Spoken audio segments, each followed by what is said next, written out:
demonstration spot of a person who took advantage of a DNR loan back in 2012 to make their shoreline more ecologically friendly. Now there are 4 people that pretty much share this sandy beach down by the black inner tube, and the reality is we had all of this beach, and sort of as a group effort we decided that we should plant some of it in so that it wasn't so barren. And therefore what we do is we pretty much congregate down on that little spot. Now as you can see, this alder that's sitting behind me, this will grow if you quit mowing. This is what will grow. This is what naturally grows on a shoreline.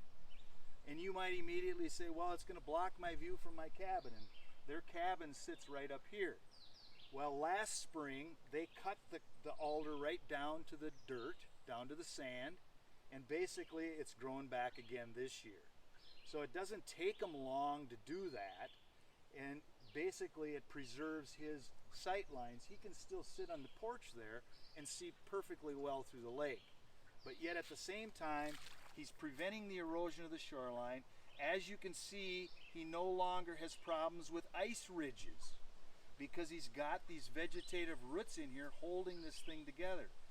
Earlier when we first had this property, he had problems with ice ridges all of the time. And now that he's let it go natural, it's pretty much resolved that problem. So included in this planting that they did back in 2012 were lots of native perennials.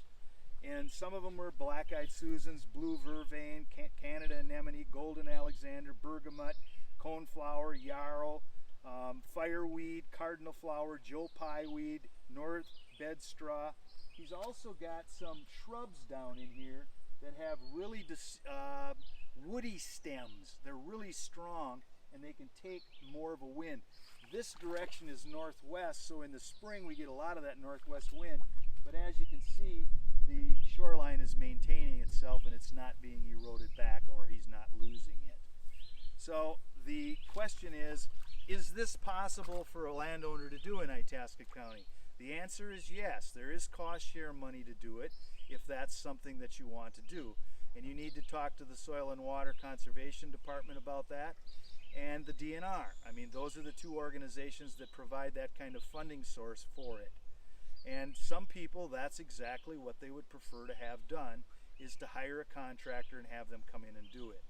Otherwise, if somebody wants to just let their lawn go, you can let your lawn go, till up a little bit of the lawn that's there, and start planting in native species that have these large root systems. But again, you have to take care of them for the first few years to keep all of the stuff that wants to grow there out. So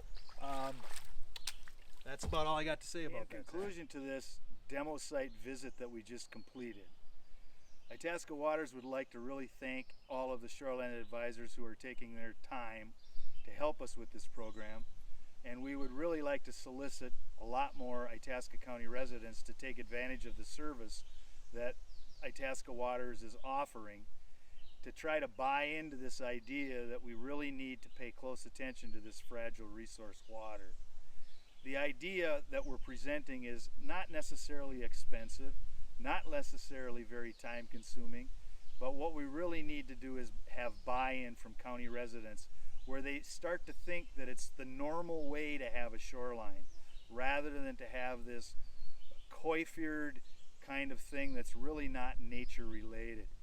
The idea in Itasca County is nature, and basically to get nature you kind of have to have biodiversity and you have to have some semblance of chaotic look rather than something that's all manicured. And basically we thank you for your time and we appreciate your attention to the information that we've just presented to you. Thanks again.